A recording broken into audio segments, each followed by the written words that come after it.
आत्तापर्यंत व्यासपीठावर होते, पण आता समोर बसलेले आजच्या कार्यक्रमाचे सर्व मान्यवर, लीनाताई बनसोड, त्याचबरोबर भरतजी केळकर, देवेंद्रजी बापट, त्याचबरोबर भामरे साहेब, समोर बसलेले खूप मान्यवर नाशिककर, राजाभाऊ मोगल, विनायकराव गोविलकर, महेशजी दाबक, आमचे लक्ष्मणराव सावजी, इतर अनेक सर्वजण, बरेचसे परिचित चेहरे, बंधू आणि भगिनींनो, 2-1 महिन्यापूर्वी ज्यावेळी वसंतराव जोशी वनवासी कल्याण आश्रमाचे, जनजाती कल्याण आश्रमाचे ज्येष्ठ कार्यकर्ते, जे आमच्याबरोबर अखिल भारतीय विद्यार्थी परिषदेतही काम करायचे, त्यांनी ज्यावेळी मला या कार्यक्रमाला येण्याविषयी सुचवलं, त्यावेळी मी त्याला तत्काळ मान्यता याकरता दिली. त्याचं पहिलं कारण म्हणजे बाळासाहेब दीक्षितांचा माझा चांगला परिचय होता. रामभाऊ म्हाळगी प्रबोधिनीचं काम 87पासून 88पासून ज्यावेळी मी करायला लागलो, त्यावेळी प्रबोधिनीचं काम हे चंचल स्मृती या वडाळ्यातल्या एका कार्यालयाच्या छोट्याशा टेबलावर सुरू झालं आणि चंचल स्मृतीच्या दुसऱ्या मजल्यावर, पहिल्या मजल्यावर म्हाळगी प्रबोधिनीचं काम, दुसऱ्या मजल्यावर भारतीय जनता पार्टी आणि तिसऱ्या मजल्यावर वनवासी कल्याण आश्रम. त्यामुळे बरेचदा जाता येता बाळासाहेबांची भेट व्हायची आणि त्यांचं आग्रहाचं सांगणं असायचं की थोडा एक मजला आणखीन चढत चला आणि आमच्या इकडे येत चला, केवळ भाजपपुरते राहू नका. आणि मी बरेचदा जायचो, गप्पा मारायचो, त्यांचा स्नेहिल व्यवहार, अनुभव त्याचा यायचा. आणि जसं आत्ता सांगितलं गेलं, ते एक मनुष्य स्पर्श कसा द्यावा हे त्यांच्याकडून शिकण्याजोगं होतं. त्यामुळे अशा एका आपला ज्यांचा प्रदीर्घ काळ परिचय होता, अशा एका व्यक्तिमत्वाच्या स्मृत्यर्थ व्याख्यान होतं आहे. त्यामुळे आपण जरूर जावं असं माझ्या मनाने घेतलं आणि म्हणून मी लगेच हो म्हणालो. दुसरं कारण म्हणजे हे नाशिकमध्ये होतं आहे आणि नाशिकशी माझा खूप वेगवेगळ्या अंगाने ऋणानुबंध आहे. माझा जन्म नाशिकचा आहे, जन्माने मी नाशिककर आहे, माझा आजोळ नाशिकचा आहे आणि माझं शिक्षणही 60 आणि 70च्या दशकामध्ये इथेच याच गंगापूर रस्त्यावरती जे शासकीय विद्यानिकेतन होतं, गव्हर्नमेंट पब्लिक स्कूल, जे आता धुळ्याला गेलं आहे, त्या शाळेमध्ये झालं. त्यामुळे नाशिक आणि या गंगापूर रोड परिसराच्या अतिशय चांगल्या आठवणी माझ्या स्मरणात आहेत आणि त्यामुळे मी असं म्हटलं की जरूर मी येईन कार्यक्रमाला. आणि गंमत अशी असते की आपण जिथे राहतो, ज्या गावामध्ये वावरतो, ज्या परिसरात राहतो, ते सगळे घटक आपल्याला आपली ओळख मिळवून देतात, आपली अस्मिता, आयडेंटिटी. एक काळ असा होता की आयडेंटिटी, अस्मिता या सगळ्या संकल्पना खूप संकुचित मानल्या जायच्या, पण आता असं नाही आहे. बदलत्या काळात समाजशास्त्रज्ञांनासुद्धा जागतिक पातळीवर याचं भान आलं आहे की अस्मिता याच्यामध्ये फार मोठी ताकद आहे. आणि म्हणून तुम्ही बघाल वर्तमानपत्रांमध्ये, इंग्रजी वर्तमानपत्रांमध्ये मुंबईसारख्या, न्यूयॉर्कसारख्या शहरांचं वर्णन करताना पूर्वी एक शब्दप्रयोग नेहमी वापरला जायचा, तो म्हणजे these cities are the melting pots. आता तो शब्दप्रयोग नाही वापरत. आता म्हणतात की these cities are the salad bowls. या 2 संकल्पनांमध्ये फरक आहे. मेल्टिंग पॉटमध्ये तुमच्या छोट्या छोट्या अस्मिता ज्या असतात त्या सगळ्या वितळून जातात आणि एक नवीन अस्मिता जन्माला येते. पण सलाड बाउलमध्ये तुमच्या अस्मिता शाबूत राखूनही तुम्ही एका व्यापक घटकाचे सदस्य बनता. या तथ्याला, या वास्तविकतेला आता समाजशास्त्रज्ञांनी देखील मान्यता दिली आहे. आणि अस्मिता आणि आपली सौम्य संपदा यांचा फार जवळचा संबंध आहे. किंबहुना अस्मितेशिवाय आपल्या सौम्य संपदेला काही फारसा अर्थच नाही, अशी स्थिती आहे. मी बरेचदा हे उदाहरण देतो, कदाचित नाशकात याच्या आधी कधीतरी बोलताना मी दिलं असेल, पण विषय स्पष्ट करण्यासाठी ते पुन्हा देण्याचा मोह मला आवरता येत नाही आहे. ही घटना 1992च्या आसपासची असेल, ज्यावेळी मंदिर विषयक आंदोलन राम मंदिराचं खूप व्यापक प्रमाणात देशभर होतं आणि एक घोषणा दिली जायची विश्व हिंदू परिषदेकडून की गर्व से कहो हम हिंदू हैं. आता त्या घोषणेला काही लोकांचा आक्षेप होता आणि म्हणून मुंबईतल्या एका प्रसिद्ध वर्तमानपत्रात एका वाचकाच्या पत्रव्यवहाराच्या स्तंभामध्ये एका वाचकाने असं लिहिलं की ही घोषणा अतार्किक आहे. गर्व से कहो हम हिंदू है हे तर्कदुष्ट आहे, इलॉजिकल आहे. याचं कारण त्यांनी असा दावा केला की ज्या गोष्टीत आपलं काही कर्तृत्व नाही त्या गोष्टीचा कसला अभिमान बाळगायचा. आपण हिंदू झालो यात आपलं काय कर्तृत्व आहे. आपण यहुदी, पारशी, मुसलमान, ख्रिश्चन किंवा आणखी कुठल्या तरी धर्मात किंवा उपासना पद्धतीचे अनुयायी झालो असतो. योगायोगाने आपण हिंदू धर्मात जन्मलो, त्याचा काय अभिमान बाळगायचा. त्यामुळे त्यांनी मोठ्या आग्रहाने असं सुचवलं की घोषणा अशी द्या की गर्व से कहो हम मानव है. फार प्रगल्भ विचार. दुसऱ्यांनी एक पत्र लिहिलं. या पत्र म्हणजे त्या काळात काय असायचं की संपादकाच्या भूमिकेला अनुरूप नसलेली पत्रही छापण्याची पद्धत त्यावेळी होती, आतासारखं नाही आहे. तर त्या दुसऱ्या पत्रलेखकाने लिहिलं की पहिल्या पत्रलेखकाने दावा केला की तर्कदुष्ट वगैरे वगैरे, पण मग गर्व से कहो हम मानव है यात तरी तर्कशुद्धता काय आहे. तुम्ही एखादा बेडूक, एखादा झुरळ, एखादा वाघ, एखादा हत्ती किंवा एखादा अन्य कोणता प्राणी म्हणून जन्माला आले असता ते योगायोगाने तुम्ही मानव म्हणून जन्माला आलात, यात तुमचं काय कर्तृत्व. त्यामुळे जर गर्व से कहो हम हिंदू है तर्कदुष्ट असेल तर गर्व से कहो हम मानव है हे देखील तितकंच तर्कदुष्ट आहे. मग घोषणा काय पाहिजे, गर्व से कहो हम है. त्यावर तिसऱ्या पत्रलेखकाने पत्र लिहिलं. त्यांनी असं म्हटलं की पहिल्या दोन्ही पत्रलेखकांनी आपण फार तर्काधारित चिंतन करतो असा दावा केला आहे, पण दोन्ही पत्रलेखक हे विसरतात की माणूस निर्वात पोकळीत जन्माला येत नाही. माणूस समाज नावाच्या एका व्यवस्थेमध्ये जन्म घेतो आणि तो समाज त्याला त्याची अस्मिता, त्याची ओळख, त्याचा परिचय, त्याची आयडेंटिटी मिळवून देतो आणि तो त्याच्या जीवनाचा एक प्रकारे ज्याला जीवनामध्ये प्राण निर्माण करणारा असा जो एक फोर्स असतो, अशी जी शक्ती असते ती त्याच्या जीवनाची प्राणशक्ती ठरते. जगायचं कशासाठी याचं उत्तर कधी कधी अस्मिता आपल्याला मिळवून देते. आणि म्हणून आपण कुठेही जगाच्या बाजारात, जगाच्या पाठीवर फिरलो तरी न्यूयॉर्क सारख्या शहरात, जपानमध्ये, रशिया, कुठेही तुम्ही जा, ज्यावेळी तुम्हाला असं दिसतं की विमानात बसलेले दोघं तिघं जण हे नाशिकचे आहेत, त्यावेळी आपल्याला असं अंतर्यामी वाटतं की जरा जाऊन ओळख करून घ्यावी. तर अच्छा नाशिकचे तुम्ही, मग कुठे राहता. आता त्यांनी काय फरक पडणार आहे. पण आपल्याला वाटतं अंतर्यामी. एखादा अपघात घडतो, बातमी येते की कुठेतरी मेक्सिकोजवळ एका विमानामध्ये 25 जण ठार झाले. आपल्याला काही वाटत नाही. पण मग कळतं त्यातले 5 महाराष्ट्रातले होते. अच्छा. मग कळतं 2 नाशिकचे होते. अरे बापरे. मग कळतं 1 तुमच्या जवळच्या शरणपूर रोडवरचा होता. त्यावेळी मग ते कोण, अशी आपली चर्चा सुरू होते. का. याचं कारण ते शहर, ते वातावरण, ती भाषा, हे सगळे घटक आपल्याला आपला परिचय मिळवून देतात, आपली अस्मिता मिळवून देतात. आणि म्हणून अस्मिता हा अत्यंत महत्त्वाचा घटक आहे. मानवी जीवनाच्या प्रगतीमध्ये अस्मिता हा अत्यंत महत्त्वाचा घटक आहे. आणि त्यामुळे या अस्मितेच्या अनुषंगाने आपल्याला आपल्या सौम्य संपदेचा विचार केला पाहिजे. आपण भारतीय आहोत ही आपली ओळख आहे. आपल्यापैकी काही जण बीजिंगला गेले असतील, काही जणांनी तेल अवीवचं दर्शन घेतलं असेल. सुदैवाने मला दोन्ही शहरांमध्ये जाण्याचा योग आला. पण बीजिंगला गेल्यावर मला असं वाटलं की मी बहुधा एका मॅन्डरीन अमेरिकेमध्ये आहे आणि तेल अवीवला गेल्यावर मला असं वाटलं की मी एका हिब्रू अमेरिकेमध्ये आहे. म्हणजे एक भाषा सोडली तर जगात म्हणजे ती सगळी अमेरिका तिथे बीजिंगमध्ये उपस्थित आहे. तेच केंटुकी फ्राईड चिकन आहे, तेच मॅकडॉनल्ड आहे, आणखीन कोणतेही सगळे ब्रँड्स घ्या तुम्ही, खाण्यापिण्याचे घ्या, कपड्या लत्त्यांचे घ्या, ते सगळे तिथेच आहेत आणि त्याचीच लयलूट आहे बाजारामध्ये. चांगली गोष्ट अशी की अजून तरी दिल्लीच्या कनॉट सर्कसमध्ये किंवा मुंबईच्या हुतात्मा चौकात आपल्याला असा अनुभव येत नाही की आपण एका मराठी अमेरिकेत किंवा हिंदी अमेरिकेत आहोत. आपण भारतात आहोत याची स्पष्ट जाणीव आपल्याला त्या बाजारात फिरताना सुद्धा होते.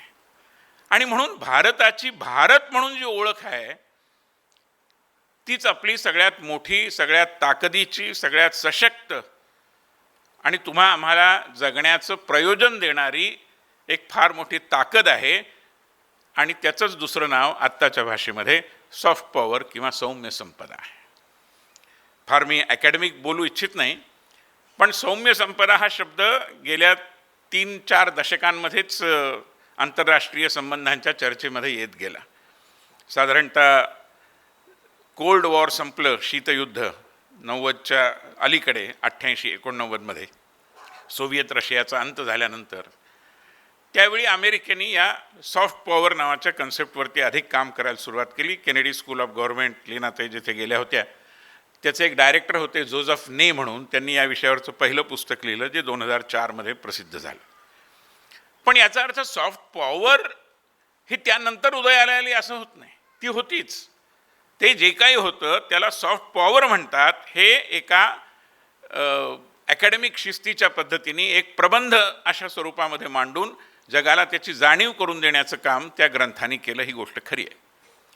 पण सॉफ्ट पॉवर त्यात आधी होतीच होती, म्हणजे असं नाही की त्याच्या आधी सॉफ्ट पॉवर नव्हती आणि सॉफ्ट पॉवर नावाची संकल्पना नव्याने उदयाला आली. जे संकल्पना होती त्याला एक नामाभिधान मिळालं आणि त्यातून सौम्य संपदा नावाच्या विषयाचा एक प्रकारे आधुनिक आकलनाचा प्रवास हा सुरू झाला असं म्हटलं तर चुकीचं होणार नाही.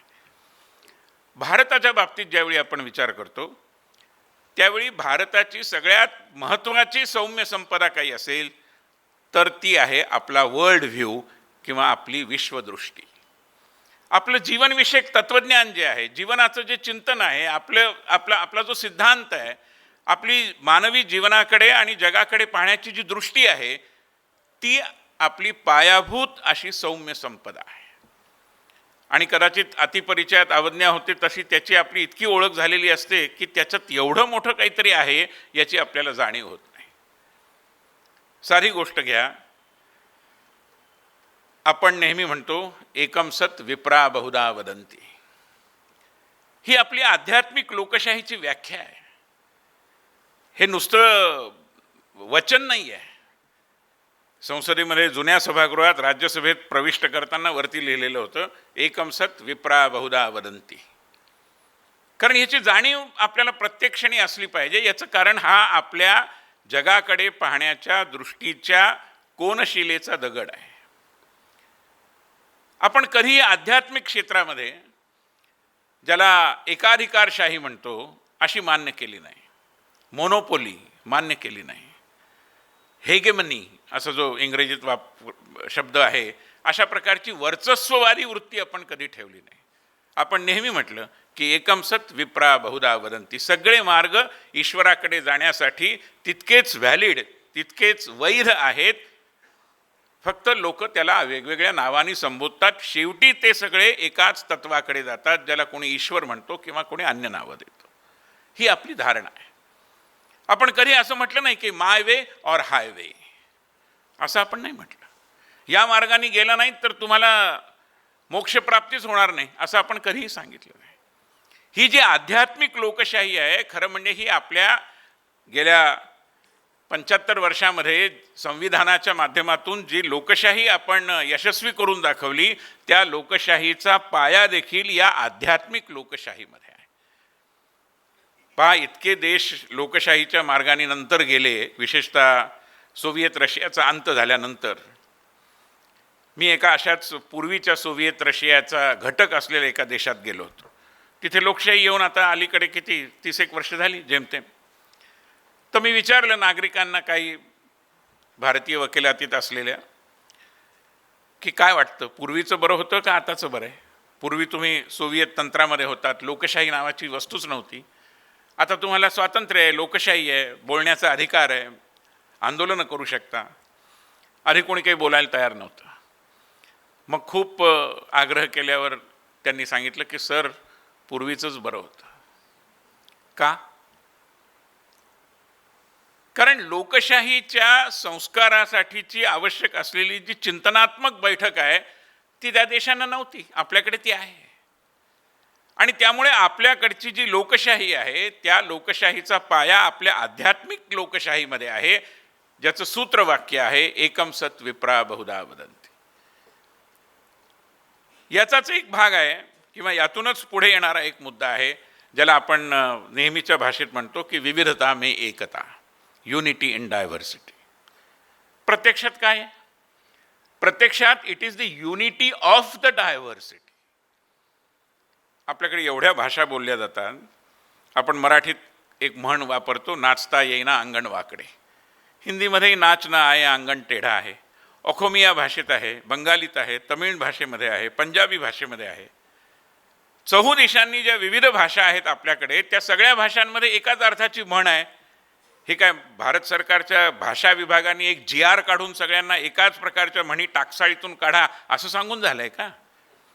हे एकाच प्रकारच्या म्हणी आहेत, एकाच अर्थाचं एक प्रकारे प्रतिपादन करणाऱ्या. याचं कारण आपली दृष्टी एक आहे, आपली विचाराची दिशा एक आहे, आपला जीवनाकडे पाहण्याचा दृष्टिकोन समान आहे.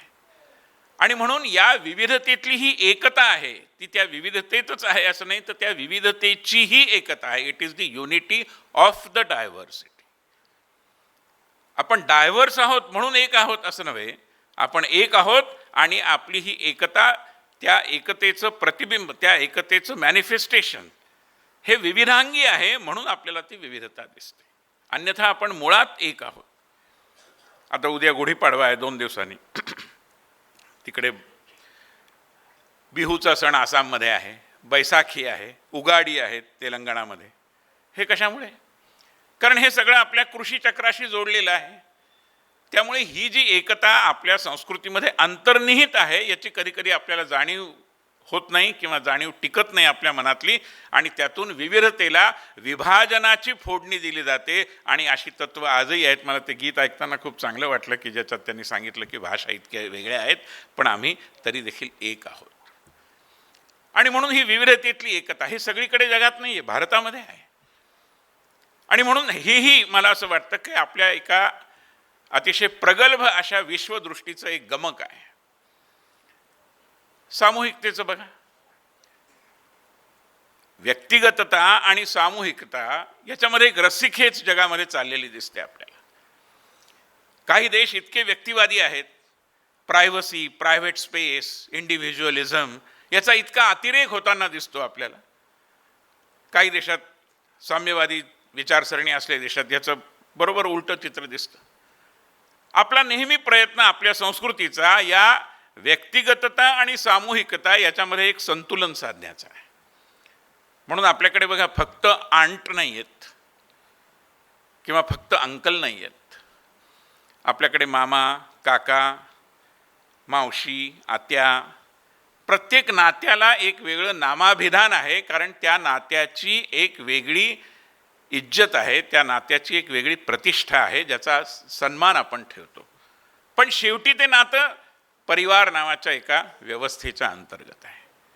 त्यामुळे सामूहिकतेचं भानही आपल्याला आहे, पण व्यक्तिगततेची जाण देखील आपल्याला आहे. आणि म्हणून व्यक्तिगतता आणि सामूहिकता याच्यातलं संतुलन हा देखील मला असं वाटतं की आपल्या विश्वदृष्टीचा एक महत्त्वाचा पैलू आहे, जे आज भल्या भल्या राष्ट्रांना शक्य झालेलं नाही, ते आज आपल्याकडे शक्य आहे.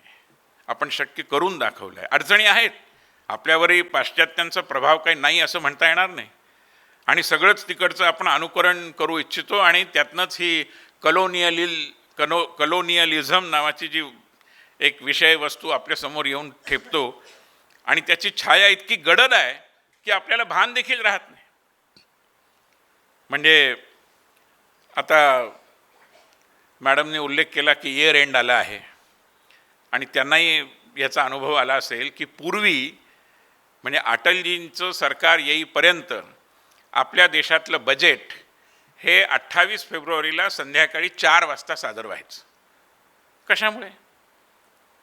संसदेत जेवढे म्हणून महत्त्वाचे विषय असतात ते संसदेच्या कार्यक्रम पत्रिकेत प्रामुख्याने येतात, म्हणजे सुरुवातीला येतात. बाकीचे विषय नंतर येतात.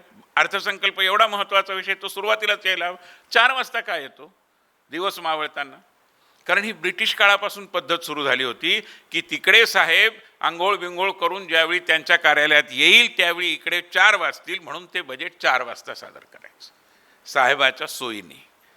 पण बघा की वसाहतवादाचा हा प्रभाव झुगारण्याकरता सुद्धा अटलजींचं सरकार यावं लागलं, तेव्हा ते झुगारून टाकलं गेलं. आणि आता मोदीजी त्याच्या 2 पावलं पुढे गेले. त्यांनी असं म्हटलं की 28 फेब्रुवारीला कशाला, कारण काय होतं की 28 फेब्रुवारी, विषय वेगळा आहे पण मी संदर्भ सांगण्याकरता थोडा स्पष्ट करतो की 28 फेब्रुवारीला अर्थसंकल्प ज्यावेळी सादर होतो त्यावेळी तो मंजूर होईतो कारण मधला एक सुट्टीचा काळ असतो, तो मे महिना उजाडतो.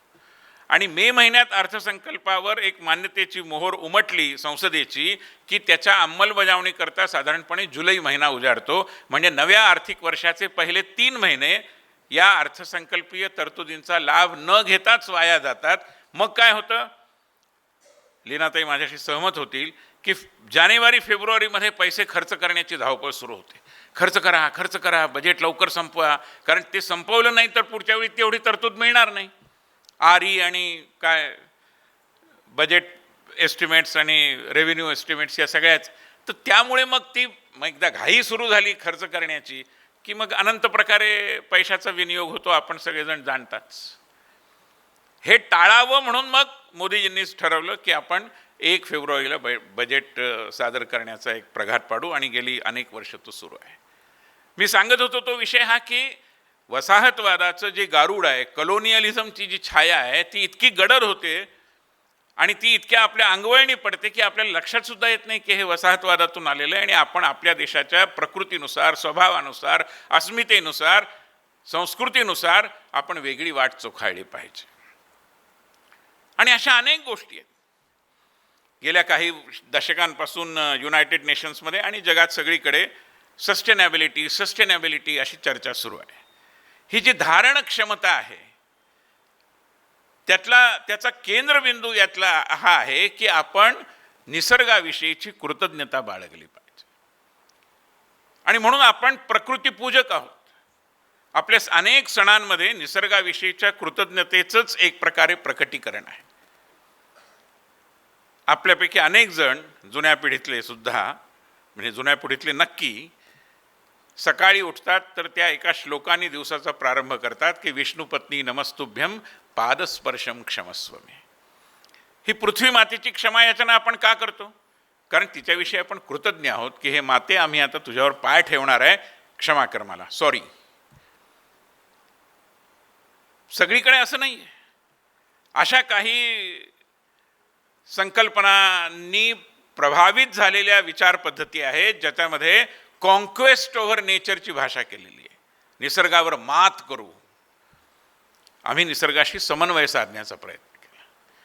निसर्गाच्या ताकदीला एक प्रकारे रेकग्नाइज करणं, ती मान्य करणं आणि समन्वयाने काम करणं ही आपली भूमिका राहिलेली आहे. आणि म्हणून आपण कॉन्फ्लुअन्स विथ मदर नेचरची भाषा केली, कधीही कॉन्क्वेस्ट ओव्हर नेचरची भाषा केली नाही.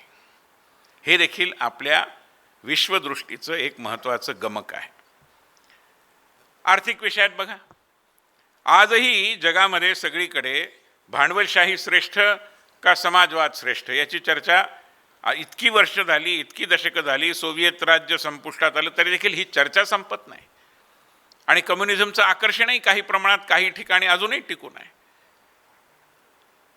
आपण त्यातला तिसरा मार्ग निवडला आणि आपण असं म्हटलं की जो सर्वाधिक वंचित आहे त्याला सर्वाधिक प्राधान्य दिलं पाहिजे. The most deprived should be considered as the most deserving when it comes to the distribution of the fruits of development, which is Antyodaya. हा आपला मार्ग आहे. याच्यात साम्यवादाच्या विषयातला जो आर्थिक न्याय आहे तोही आला, सामाजिक न्याय आहे तोही आला. आणि त्यामुळे साम्यवाद आणि भांडवलशाही या दोन्हीच्या मर्यादांची जाण ठेवून आपण हा एक अंत्योदयाचा विचार घेतला, जो महात्मा गांधींनी, दीनदयाळ उपाध्यायांनी, अनेक चिंतकांनी तो मांडला. हे देखील मला असं वाटतं की आपल्याच संस्कृतीत आहे, आपल्याच देशात आहे आणि त्यामुळे तेही आपल्या विश्वदृष्टीचं एक महत्त्वाचं वैशिष्ट्य आहे. वसुधैव कुटुंबकम आपल्या G20चं बोधवाक्य होतं. त्याला विरोध केला. आपल्याला माहिती नसेल कदाचित, पण चीनसारख्या देशांनी त्याला विरोध केला की हे असं ठेवू नका म्हणून. मग ज्यावेळी त्याचा अनुवाद सांगितला गेला आणि हे सांगितलं गेलं की हे तर वास्तव आहे, 1 अर्थ 1 फॅमिली 1 फ्युचर, मग चीनलाही काय आक्षेप घेता आला नाही. कारण हे तर खरंच आहे की एकच पृथ्वी आहे, त्या पृथ्वीवर नांदणारी संबंध मानवजातीची एक परिवार व्यवस्था किंवा एक कुटुंब आहे आणि त्या कुटुंबाचं भवितव्य एकच आहे. मग त्यांना आक्षेप घेता आला नाही.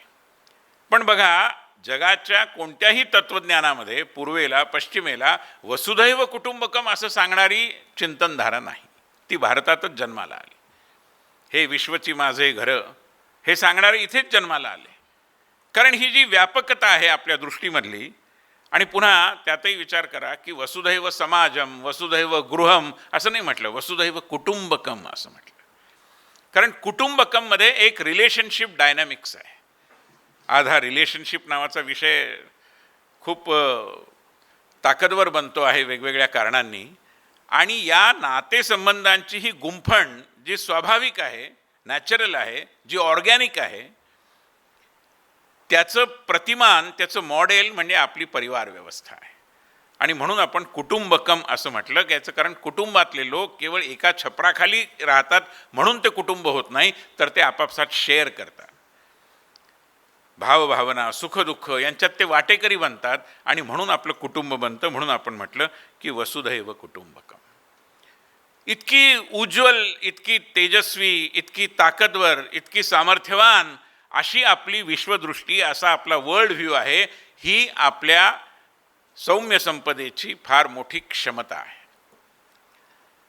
आणि म्हणून या सौम्य संपदेच्या प्रकटीकरणाचं जर आपण एक सगळं चित्र बघितलं तर लक्षात येतं की किती विविध अंगांनी हे प्रकट होते आहे आणि जगावर एक प्रकारे त्याची मोहिनी आहे.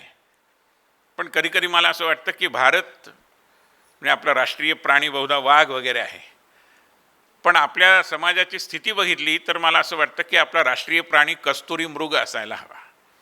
कारण त्या कस्तुरी मृगाला जसं बेंबीतल्या कस्तुरीची जाणीव नसते, तशी आपल्याला देखील आपल्या अंगभूत सामर्थ्याची जाणीव दुर्दैवाने होत नाही. आणि म्हणून हे जे चित्र आहे या आपल्या सौम्य संपदेच्या प्रकटीकरणाचं, मॅनिफेस्टेशनचं, अभिव्यक्तीचं, तेही मोठं विलोभनीय आहे. आणि त्याचे इतके पैलू आहेत. साधी गोष्ट घ्या, आपल्या प्राचीन भाषा, संस्कृत केवढी मोठी सौम्य संपदा आहे. त्याच्यात वाङ्मय तर आहेच, परंतु ज्ञानविज्ञानाची कवाडं संस्कृतने आपल्याला खुली केलेली आहेत. आपले वेद, आपले उपनिषद.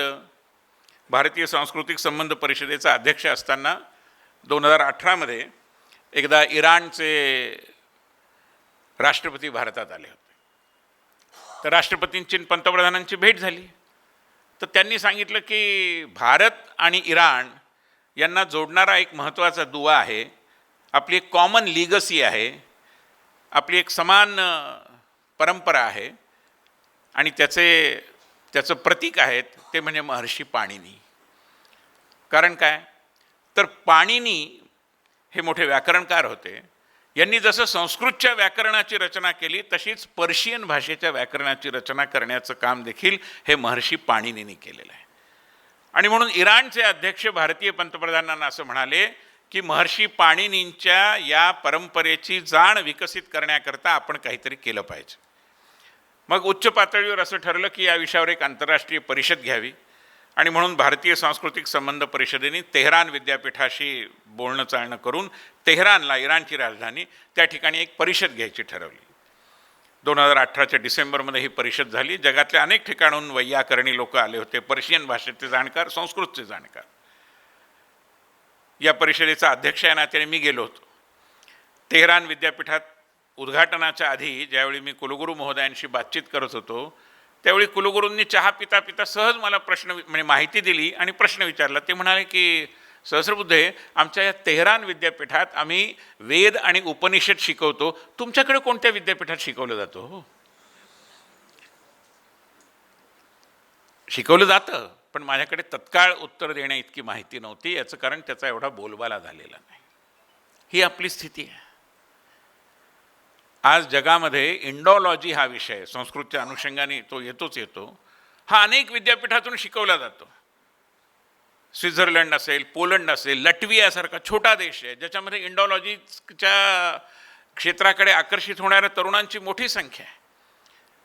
पण यांना आता नोकऱ्या मिळाल्या पाहिजेत, त्या कशा उपलब्ध करून देणार?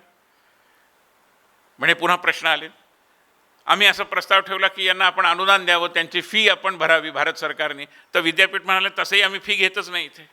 म्हणजे मग आता आपण कसं करणार?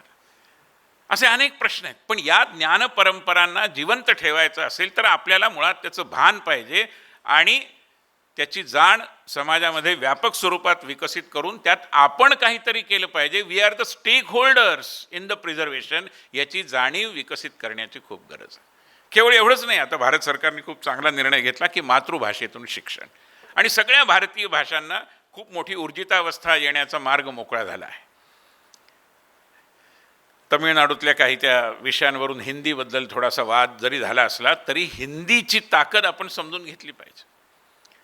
मी मॉस्कोला गेलो होतो, तर मॉस्को विद्यापीठामध्ये सोव्हिएत काळापासून हिंदी भाषा शिकवली जाते. तर त्या जिथे आम्ही जातो तिथे बरेचदा भारतीय विषय शिकवणाऱ्या विभाग प्रमुखांशी बातचीत करतो. तसं त्या बातचिती करता, चहापाना करता या सगळ्या प्रमुखांना बोलावलं होतं. या हिंदी शिकवणाऱ्या एक 70 वर्षाची विदुषी रशियन महिला ती पण आली होती. ती म्हणाली की बरं झालं तुम्ही मला बोलावलं, पण प्रथम तर तुम्ही माझे धन्यवाद कळवा नरेंद्र मोदींना. तर म्हटलं जरूर, पण काही विशेष? तर म्हणे धन्यवाद अशा करता की ते एकमेव पहिले पंतप्रधान मी बघितले तुमच्या देशाचे जे रशियात येऊन सुद्धा हिंदीत बोलतात. तर म्हटलं चांगली गोष्ट आहे. तर म्हणे नाही, त्याच्यात माझं काम फार मोठं होतं. म्हटलं ते काय? तर म्हणे असं आहे की पूर्वीचे तुमचे प्राईम मिनिस्टर सगळे इंग्रजीत बोलायचे, त्यामुळे दुभाषा म्हणून काम करण्याची कामगिरी इंग्रजी टू रशियन येणाऱ्यालाच मिळायची. आता ती हिंदी टू रशियन येणाऱ्या माझ्यासारख्या बाईला मिळते, म्हणून माझे विशेष धन्यवाद करा. पण त्या महिलेने पुढे मला सांगितलं, पण माझी एक तक्रार आहे म्हणाल्या, की मी जी हिंदी शिकवते ती तुमच्या देशात बोललीच जात नाही. म्हटलं असं काय म्हणता तुम्ही? तर म्हणे बघा ना, अर्थसंकल्पामध्ये भाववाढ आणि चलन फुगवटा या दोन वेगळ्या संकल्पना आहेत. भाववाढीला म्हटलं जातं प्राईस राईज आणि चलन फुगवट्याला म्हटलं जातं इन्फ्लेशन. पण दुर्दैवाने म्हणे मी माझ्या मुलांना सांगते की महंगाई अलग है और मुद्रास्फीती अलग है. पण मी मुद्रास्फीती म्हणजे इन्फ्लेशन म्हणजे चलन फुगवटा हे ज्यावेळी मी सांगते त्यावेळी आमची मुलं समजा तुमच्या देशातला टी व्ही बघत असतील तर ते म्हणतात बाई हा शब्द हे वापरतच नाहीत. ही वस्तुस्थिती आहे. आपणच आपल्या ज्ञान परंपरेची किती उपेक्षा करतो भाषांसकट, त्याचं हे उदाहरण आहे. आणि जी हिंदीची उपेक्षा होते ती मराठीची होतेच होते, म्हणजे आपल्याला माहितीच आहे ती कशी होते ते. त्यामुळे ही ज्ञान परंपरा, त्यात आपल्या भाषा, नुसतंच भाषांबद्दलचा विषय नाही आहे. आपल्या सगळ्या कला, आपल्या अभिव्यक्तीची नानाविध साधनं, याच्यामध्येही केवढं मोठं संचित दडलेलं आहे. अनेक लोक आहेत की जे भारतीय संगीताकडे आकर्षित होतात. आणि आपल्याला सांगितलं तर आश्चर्य वाटेल की आपल्याकडे मिरजेला एक सितार मेकर गल्ली आहे आणि बहुसंख्य मुस्लिम समुदायातली लोक आहेत की जी तंतुवाद्य बनवतात, तानपुरे मुख्यतः.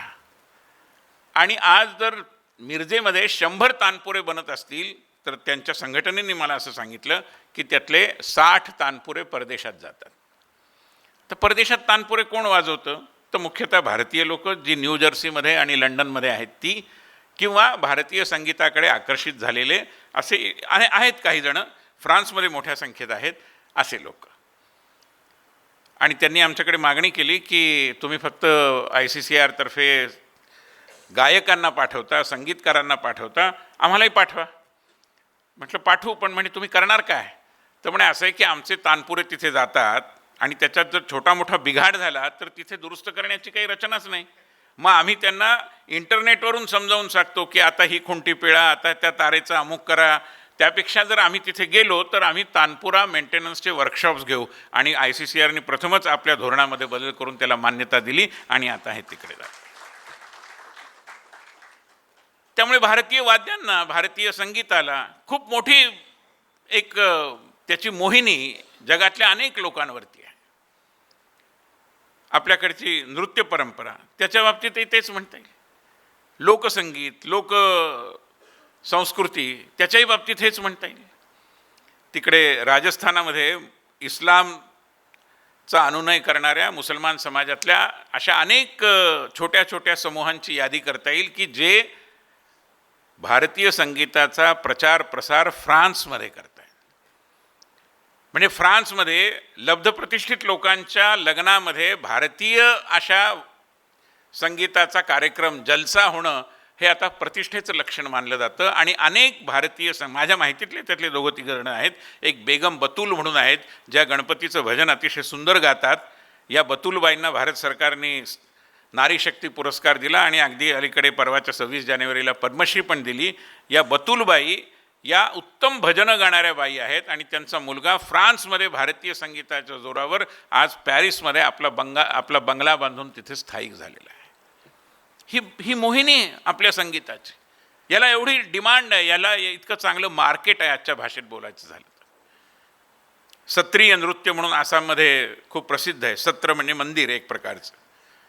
या मंदिरामध्ये जी नृत्य होतात त्यातलं एक सत्रीय नृत्य आहे. त्याचा अभ्यास करायला दरवर्षी 25-30 फ्रेंच लोक गुवाहाटीमध्ये येतात आणि लोअर आसामच्या क्षेत्रामध्ये 2-4 महिने राहतात आणि काम करतात.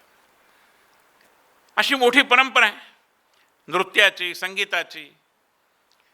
एक कालबेलिया नावाचं नृत्य म्हणजे जे नागिण आपल्याकडे आहे ना, नागिण नृत्य आणि नागिण गाणं पण प्रसिद्ध आहे. ते नृत्य जे आहे त्याची शैली आहे कालबेलिया. हे एक लोकनृत्य आहे, पुन्हा राजस्थानमधलंच. आणि त्या नृत्यात पारंगत असलेली एक गुलाबोबाई नावाची लोककलाकार आहे. या गुलाबोबाईला पीपल्स पद्ममध्ये पद्मश्री पुरस्कार मिळालेला आहे गेल्या 4 वर्षांपूर्वी. कोरोना काळामध्ये या सगळ्या कलाकारांची स्थिती फार वाईट होती, हलाखीची होती, कारण परफॉर्मन्सच होत नव्हते, कार्यक्रमच होणार नाही तर पैसे कसे मिळणार. तर आम्ही या सगळ्यांच्या बरोबर संवाद साधला. त्यावेळी या गुलाबोबाईंनी मला सांगितलं की साहेब माझी चिंता करू नका, कारण कोरोना जसा सुरू झाला तशी मला इंग्रजी येत नसताना सुद्धा मी इंटरनेटवरून कालबेलिया नृत्याचे क्लासेस घेते आणि माझे सर्वाधिक विद्यार्थी फ्रान्समधले आहेत आणि मी प्रत्येकाकडून 1000 रुपये वसूल करते एकेका तासाचे. ही भारतीय संगीताची मोहिनी आहे. पण दुर्दैवाने पिकतं तिथे विकत नाही. आम्ही भारतीय सांस्कृतिक संबंध परिषदेतर्फे एक कल्पना मांडली, 2022ची गोष्ट आहे. आणि अनेक संगीत क्षेत्रातले दिग्गज आपले संजीव अभ्यंकर, मंजुषा पाटील यांच्यापासून डागर बंधू आणि बरेच जण, या सगळ्यांना मी स्वतः संपर्क केला आणि असं मी म्हटलं की शेवटी संगीत वाजवलं जाईल तर ते टिकेल ना, ऐकलं जाईल तर ते टिकेल. तर आपलं संगीत वाजतं राहायला पाहिजे, बचता रहे.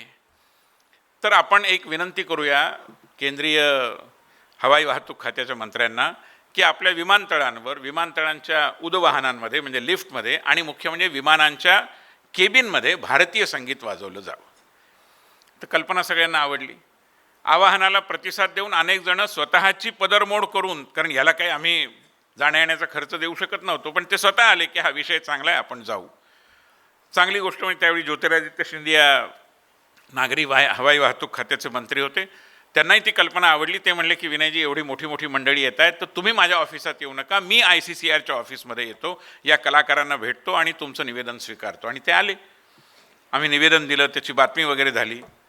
2-3 दिवसांनी त्यांनी एक ॲडवायझरी काढली, कारण हे काही सक्तीचं करता येत नाही, हल्ला प्रायव्हेटायझेशनचा जमाना आहे, त्यामुळे अशी सक्ती करता येणार नाही, पण आपण ॲडवायझरी करू. आणि म्हणून त्यांनी एक सल्ला सूचना प्रस्तुत केली की भारतीय संगीताला प्राधान्य द्यावं. आम्हाला वाटलं खूप चांगलं झालं, आपल्याला फार यश मिळालं. नंतर 2 दिवसांनी times of India, Indian express, Loksatta अशा प्रमुख दैनिकांनी आमच्या या मागणीवर टीका करणारे अग्रलेख लिहिले, असं म्हणून की किती संकुचित आहे ही भावना, भारतीय संगीत असं काय असतं, असे प्रश्न उपस्थित केले. म्हणजे आमच्या मनात प्रश्न आला की आम्ही भारतीय संगीत वाजवा हे काय ब्राझीलमध्ये जाऊन सांगायचं? पण ही स्थिती आहे.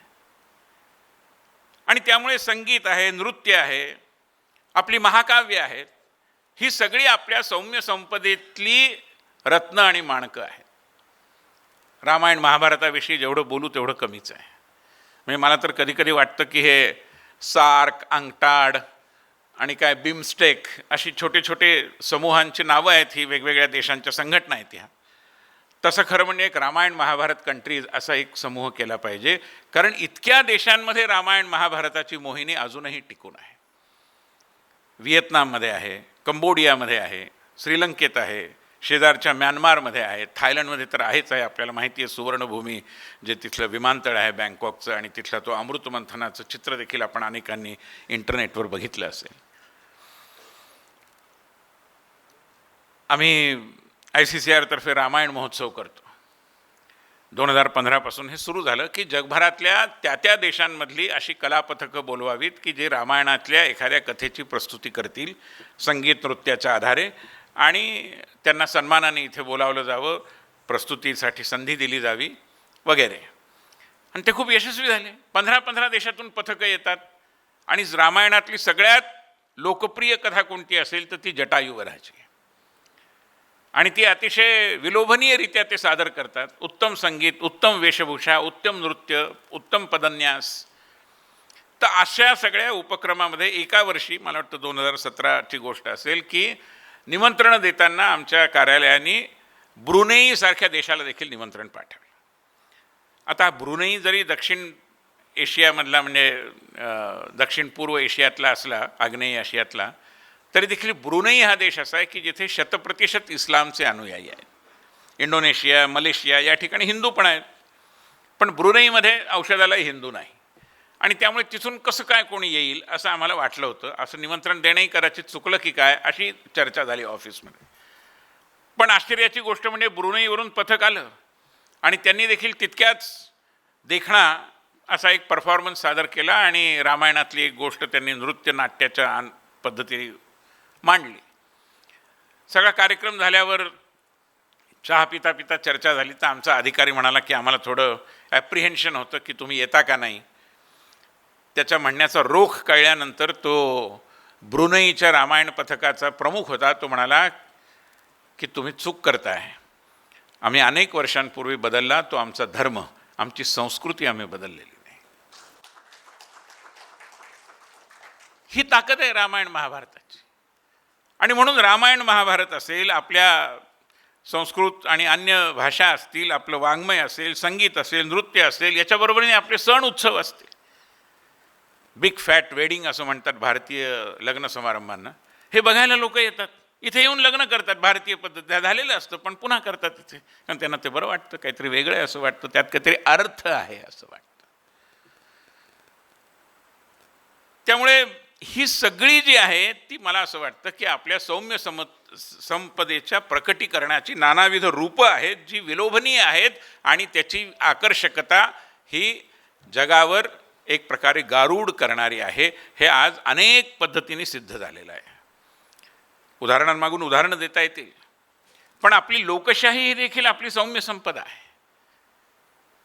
इतके सगळे देश जे लोकशाही राष्ट्र म्हणून झाले, राज्यशास्त्राच्या अभ्यासकांना माहिती असेल की थर्ड वेव्ह ऑफ डेमोक्रेसी असं म्हटलं गेलं दुसऱ्या महायुद्धानंतर, आणि अनेक देश लोकशाहीच्या मार्गाने गेले, पण सगळीकडे लोकशाही टिकली नाही. भारतात ती टिकली, आणि नुसती टिकली असं नाही तर ती अतिशय रसरशीतपणे एक प्रकारे विकसित पावली, ती पोचली, तळागाळापर्यंत पोचली. आणि म्हणून हा जो आपल्या लोकशाहीचा आत्मा आहे, ही जी आपली लोकतांत्रिक परंपरा आहे, त्याचा जो आपला अध्यात्मामध्ये असलेला, आध्यात्मिक दृष्टीमध्ये असलेला आपला पाया आहे, याचं भान, याची जाण आपल्याला असणं, हे मी ज्यावेळी म्हणतो की सौम्य संपदा आणि आपली जबाबदारी, तर आपली ही जबाबदारी. कधी कधी देशभक्तीच्या भावनेने बोलणं यालाही लोक संकोचतात, कारण त्यांना वाटतं की कोणीतरी आमच्यावर जिंगोइझमचा शिक्का मारेल की हा अतिरेकी राष्ट्रवाद आहे. पण राष्ट्राचा अभिमान बाळगणं, संस्कृतीचा अभिमान बाळगणं यात गैर काही नाही, यात अपराधबोध बाळगावा असं काही नाही, दुराभिमान होऊ नये, अतिरेक गाठण्याचं काही कारण नाही. मग आम्ही अस्मितांची चर्चा केली. संकीर्ण अस्मिता या तुम्हाला उद्ध्वस्त करता येत नाहीत, त्यांचं विलिनीकरण एका व्यापक अस्मितेमध्ये असलं पाहिजे. आपण विनोबांनी घोषणा दिली जय जगत, पण जन्मल्या मुलाला जय जगत नाही कळत ना. त्याला आधी त्याचं नाव मिळतं, आडनाव मिळतं, कुटुंब मिळतं, परिसर मिळतो, मग हळूहळू प्रगमनशील प्रोग्रेसिव्ह अनफोल्डमेंट पद्धतीने तो जय जगतपर्यंत जातो. तसंच वसुधैव कुटुंबकमचं आहे. आपण केवळ वसुधैव कुटुंबकम म्हणून होणार नाही, सगळ्यांनी म्हटलं पाहिजे. एकम सत विप्रा बहुधा वदंती असं आपण म्हणून होणार नाही, इतरांनी म्हटलं पाहिजे.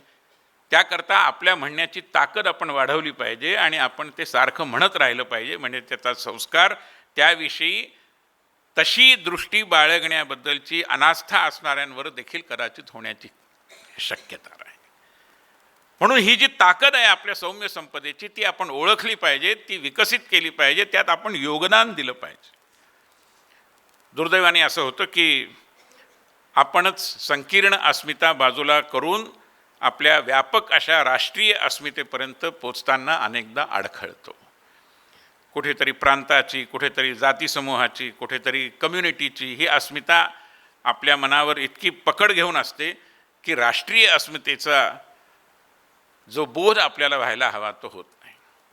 आज परदेशात बघा, म्हणजे भारतातलं बघा असं मी म्हणत नाही कारण ते तुम्ही बघताच आहात, पण परदेशामध्ये ज्यावेळी भारतीय समुदाय एकत्र येतो त्यावेळी सगळा समुदाय एकत्र येतो का? तेलुगू असोसिएशन येते, गुजराती संघ येतो, महाराष्ट्र मंडळ येतं, असं होतं का? आणि महाराष्ट्र मंडळात ते सगळे येतात का?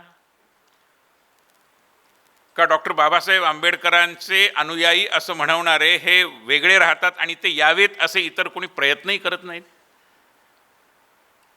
आंबेडकर तुमचे आमचे नाहीत, पण दुर्दैवाने तसं होताना दिसत नाही.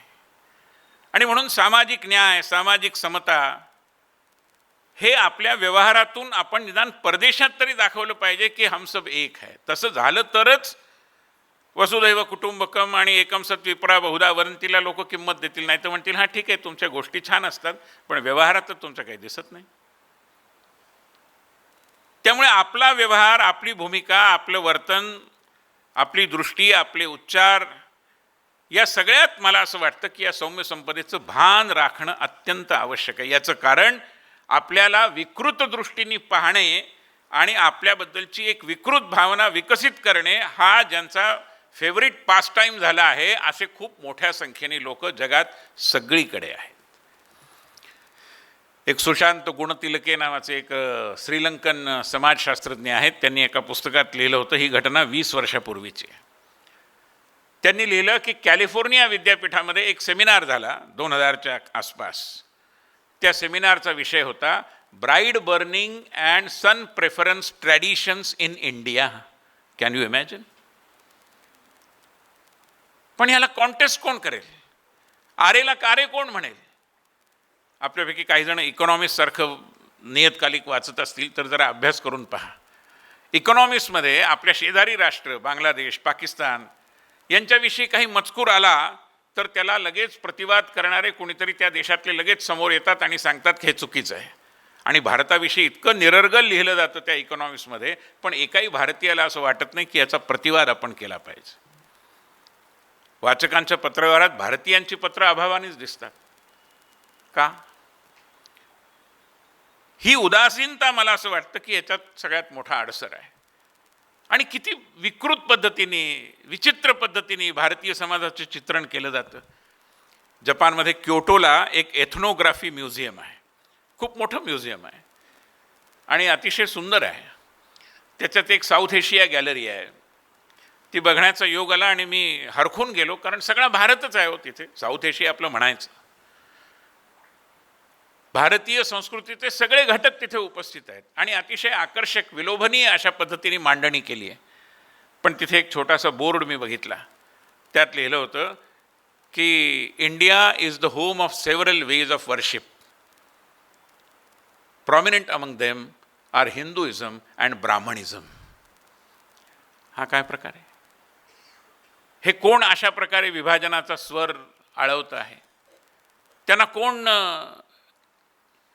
प्रतिवाद करत नाही त्यांचं?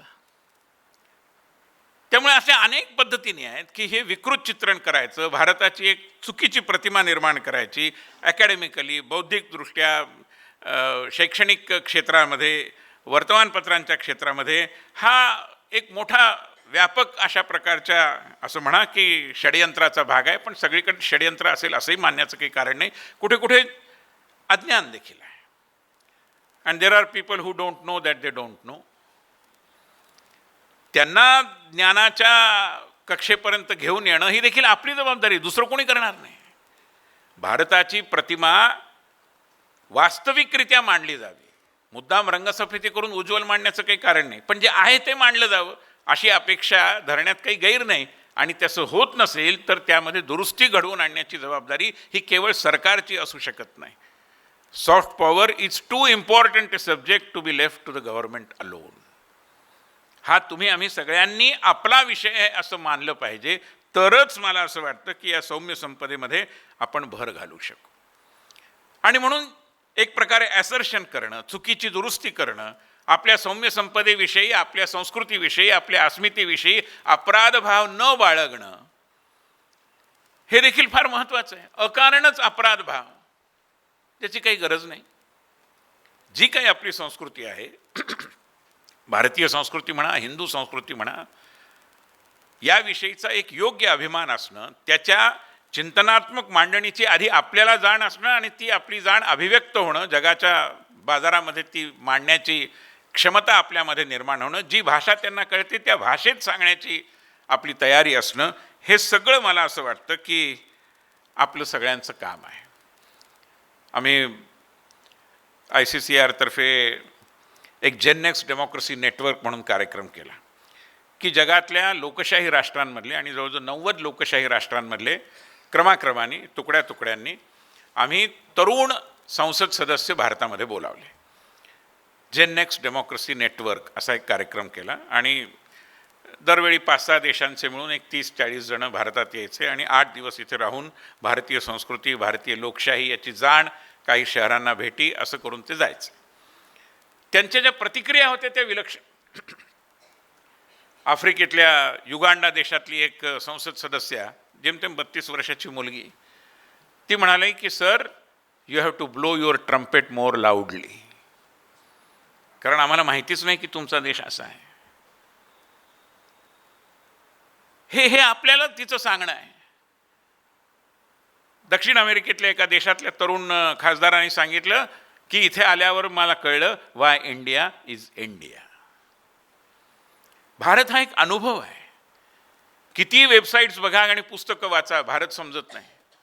म्हणून मग पंतप्रधानांनी जे आवाहन केलं त्याचं महत्त्व आपल्याला कळतं की परदेशातल्या भारतीयांनी कमीत कमी 5 लोकांना घेऊन भारतात यावं आणि हा भारत अनुभव त्यांना द्यावा. बघा तुम्ही, क्लिंटन भारतात आले, त्यांचा भारतविषयक दृष्टिकोन बदलला. ओबामा भारतात आले, त्यांचा भारतविषयक दृष्टिकोन बदलला. आणि म्हणून भारतात येणं, भारताचा अनुभव घेणं. मी एकदा जर्मनीत गेलो होतो, तर जर्मनीच्या ट्रेनमधनं प्रवास करण्याचा योग आला. त्याच्या आधी मी वकिलातीत गेलो होतो, तिथून नवभारत टाइम्स मला मिळाला, म्हणून बऱ्याच दिवसांनी भारतीय वर्तमानपत्र मिळालं. मी बरोबर घेऊन वाचत होतो. माझ्या बर्थवर मी झोपलो होतो, तर ते तरुण मुलं होती जर्मन, त्यातल्या एकाने विचारलं, आर यू फ्रॉम इंडिया? तर मी जरा उठून बसलो, मला उत्सुकता वाटली. म्हटलं हो बरोबर आहे, पण तू कसं ओळखलं? तर म्हटलं ही स्क्रिप्ट मी भारतात बघितली आहे. तर म्हटलं अच्छा, तू भारतात गेला होता? तर म्हटलं हो गेलो होतो. मग किती दिवस गेला होता? तर म्हटलं मी 2 आठवड्याकरता गेलो, पण जवळजवळ 2 महिने मी राहिलो. म्हटलं मग तुझं इम्प्रेशन काय भारताविषयी? तर तो म्हणाला, खरं सांगू का की इतकी लोक बघणं याचीच आम्हाला सवय नाही. रस्त्यावर एवढी लोक म्हटल्यावरच आमची छाती दडपून जाते म्हणे. दुसरं, तुमच्याकडे ट्रॅफिक सिग्नल सगळे तोडतात, कचरा करतात, आणखीन मग देवळ्या म्हणून निगेटिव्ह गोष्टी त्या सगळ्या त्यांनी सांगितल्या. तर मला जरा आश्चर्य वाटलं. म्हटलं तू एवढा नकारात्मक बोलतोयस, तरी तू मग 2 आठवड्याकरता गेलेला 2 महिने का राहिला? तर म्हणला, nice question sir, I must tell you. तो म्हणाला की तुम्ही युरोपात फिरला असाल, बघा म्हणले आमच्या जर्मनीतल्या, नेदरलँड्समधल्या, फ्रान्समधल्या लोकांचे डोळे विझलेले डोळे आहेत. तुमच्या भारतातल्या गरीबातल्या गरीब माणसाच्या डोळ्यामध्ये एक चमक मला दिसते, ती मला भारताकडे आकर्षित. हे म्हणजे भारतीय लोकजीवन जे आहे ना, ही जी जिजीविषय आहे, हा जो चिवटपणा आहे, क्या बात है की हस्ती मिटती नहीं हमारी, ही आहे. आणि म्हणून हे आपल्याकडे आहे याचं भान ठेवलं पाहिजे. आणि ते जे आहे ते विकसित करण्यात, कमीत कमी त्याला छेद देण्याचं काम आपल्याकडून होऊ नये, एवढी जरी काळजी घेतली तरी आपल्या सौम्य संपदेमध्ये आपण कदाचित भर घालू शकू. हे भान आपण ठेवलं पाहिजे. मग आम्ही रिलेशनशिप डायनॅमिक्सचा उल्लेख केला. त्याच्याशी संबंधित एक अनुभव आपल्या पुढे मांडून मी माझं बोलणं थांबवतो. याचं कारण जगभरात आज सगळा प्रश्न आहे तो रिलेशनशिपशी जोडलेला. आणि रिलेशनशिपचा संकुचित अर्थ घेऊ नका. गर्लफ्रेंड बॉयफ्रेंड रिलेशनशिप ही रिलेशनशिपची ही फार संकुचित व्याख्या आहे. निसर्गाशी असलेलं नातं, समाजाशी असलेलं नातं, कुटुंबाशी असलेलं नातं. आपण तर प्रत्येक निर्जीव वस्तूमध्ये सुद्धा देवत्व शोधतो ना. दसऱ्याला कम्प्युटरची देखील पूजा करतो. लोक म्हणतील अंधश्रद्धा वगैरे आहे, पण हा आपला कृतज्ञता व्यक्त करण्याचा प्रकार असतो, कारण आपलं नातं आहे त्याच्याशी. त्यामुळे हे जे नातेसंबंधांचं एक फार मोठं निरूपण आपल्या संस्कृतीने आपल्या समोर मांडलेलं आहे, ती आपल्या संस्कृतीची ताकद आहे. आणि ही ताकद आपण ओळखली पाहिजे. आपण जर सुटे सुटे झालो, फ्रॅगमेंटेड झालो, व्यक्तिवादाच्या अतिरेकाच्या मोहामध्ये वाहून गेलो आणि अमेरिकेचीच नक्कल करायला लागलो. बघितलं असेल तुम्ही तो ॲडोलेसन्स नावाची जी मालिका आली आहे नेटफ्लिक्सवरती, कृपा करून बघा. म्हणजे कुठे चाललंय जग, आणि जे तिकडे घडते ते इकडे घडणार नाही अशा भ्रमात आपण राहू नये. आणि म्हणून ही जी त्याच्यात तेच विदारक चित्र आहे की घराघरातले संवाद संपत चालले आहेत, नाती विश्विषित होत चालली आहेत. हे जर होऊ द्यायचं नसेल तर त्याच्यासाठी एकटे नरेंद्र मोदी काही करू शकणार नाही, ते तुम्हा आम्हाला करावं लागेल. आणि याचं भान आपल्याला जर राहिलं तरच ही सौम्य संपदा नुसतीच सुरक्षित राहणार नाही, तर ती जग देखील. आज बघा, मोदी म्हणाले का, एक वाक्य बोलले हो, काही फार बोलले नाही. युक्रेन रशिया युद्धाबद्दल ते बोलले की this is not the era of war. सगळेजण म्हणायला लागले yes yes mister Modi is saying correct, this is not the era of war. आणि सगळ्यांच्या अपेक्षा आहेत की भारत काहीतरी करेल आणि भारताने याचा मार्ग काढावा. आणि केवळ याच बाबतीत नाही, जगातल्या अनेक प्रश्नांच्या बाबतीत. म्हणजे योगी अरविंदांचं स्पष्ट विधान आहे, त्यांनी आपल्या एका भाषणात म्हटलं की जगातला असा एकही प्रश्न नाही की जो भारतात उपस्थित नाही. You name A problem and it is here. पण पुढे चालून ते म्हणाले, पण भारताची ताकद अशी आहे की आज ना उद्या या सगळ्या समस्यांवर तोडगा काढण्याची क्षमता आमच्या संस्कृतीमध्ये आहे, त्याचं नाव भारत आहे. आणि म्हणून ही जगाची आज अपेक्षा आहे. त्यावेळी अरविंदांनी तर एक भविष्यवाणी केली त्यांच्या काळामध्ये, पण आज जगाची सर्वदूर अपेक्षा आहे. लोक म्हणतात की भारताकडून आम्हाला शिकायचं, भारताने आमच्या समस्यांवर उत्तरं द्यावीत. आणि त्या उत्तरांकडे जाण्याचा मार्ग या नातेसंबंधांच्या बळकटीकरणातून जातो. आमचा एक मित्र अमेरिकेत शिक्षक म्हणून गेला आहे. तो आधी इकडे होता अरुणाचल प्रदेशात, मग तिकडे गेला. तर मी म्हटलं काय फरक आहे इकडचं शिक्षण तिकडचं शिक्षण, इकडच्या शाळा तिकडच्या शाळा. तर त्यांनी सांगितलं की सगळंच इकडे वाईट आहे असं नाही, सगळंच इकडे चांगलं आहे असंही नाही, पण एक किस्सा सांगतो असं म्हणून त्यांनी एक किस्सा मला सांगितला, त्याचा स्वतःचा अनुभव. तो म्हणाला की मी 10वीच्या मुलांना शिकवतो, तर 15 वर्षाची पौगंडावस्थेतली मुलं माझ्या वर्गात आहेत. तर माझ्या वर्गात अगदी 4थ्या रांगेत बसणारा अतिशय हुशार तरुण तरतरीत, शैक्षणिकदृष्ट्या एकदम बुद्धिमान असा मुलगा मला एका दिवशी लक्षात आलं की हा वर्गात डुलक्या घेतोय सकाळी 11 वाजता. तर पहिल्या दिवशी मी दुर्लक्ष केलं, दुसऱ्या दिवशी तोच प्रकार. पुन्हा मी म्हटलं की असेल काहीतरी. तिसऱ्या दिवशी मी जरा त्याच्या जवळ जाऊन उभा राहिलो आणि त्याला असं हलवलं, तर तो उभा राहिला. त्याला लक्षात आलं. पण तो अमेरिकन मुलगा, तो तडफदारपणे म्हणाला की sir, teaching is your job, whether to listen to your lecture or not is my liberty. म्हणजे तुम्ही शिकवा, मी झोपा काढीन, डुलक्या घेईन, काही करीन, who are you to tell me. असा एक प्रकार. बरं, तिथे व्यक्तिवाद एवढा आहे की आमच्या शिक्षकाला बिचारायला लगेच काही उत्तरही देता आलं नाही, त्यामुळे शिक्षक गप्प बसला. पण शिक्षकाच्या मनातून हा प्रश्न जाईना की हा झोपतो का 11 वाजता, असं काय घडलं की हा झोपतो, आणि रोज 8, 10, 15 दिवस झाले. म्हणून त्यांनी पिच्छा पुरवला की याच्याशी डायलॉग करावा आणि त्याच्याकडनं समजून घ्यावं. पण तो मुलगाही काही ताकाला तूर लागू देत नव्हता. पण शेवटी हा शिक्षक एवढा मागे लागला, मग शेवटी तो म्हणाला मुलगा की ठीक आहे, हरकत नाही, आपण कॉफी पिऊ, over a cup of coffee मी तुम्हाला सांगतो. मग त्या मुलाने असं सांगितलं की सर, माझ्या घरात एक समस्या निर्माण झाली. माझ्या आईने एक नवीन वडील माझ्याकरता घरात आणले आहेत. आता या वडिलांना मी घरात नको आहे, आणि त्यामुळे ते मला सारखा आग्रह करतायत की मी कुठेतरी स्टुडिओ अपार्टमेंट बघावी, नाही तर हॉस्टेल. तसंही तिकडे 15-16 वर्षाची मुलं स्वतंत्र राहतात, तसं मी काहीतरी करावं असं त्यांचा आग्रह आहे. रोज आमची भांडणं होतात. पण शेवटी कंटाळून मी त्यांना असं म्हटलं की ठीक आहे, मला 6 महिन्याची मुदत द्या, मी काहीतरी बघतो. पण 6 महिन्यात मी काय करणार, माझ्याकडे तर पैसे नाहीत.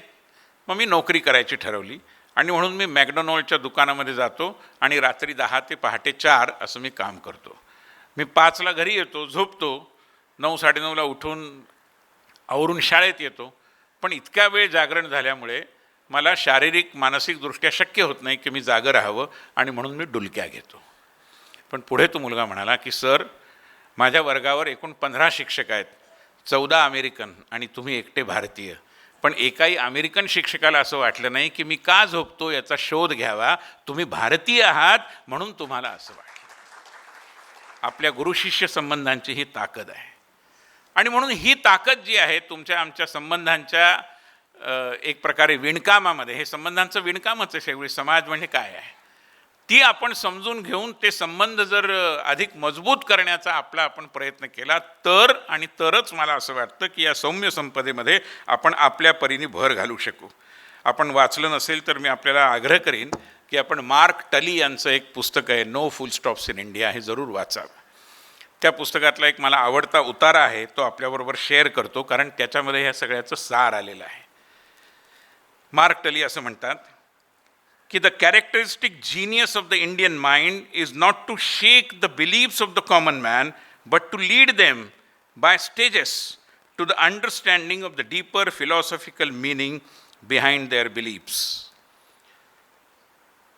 But the western world and the Indian elite who emulate it ignore the genius of the Indian mind. They want to write a full stop in a land where there are no full stops. मला असं वाटतं की याचं भान आपण ठेवलं तर सौम्य संपदेच्या या सगळ्या विषयामध्ये आपल्या परीने आपण नक्की योगदान देऊ शकू. धन्यवाद.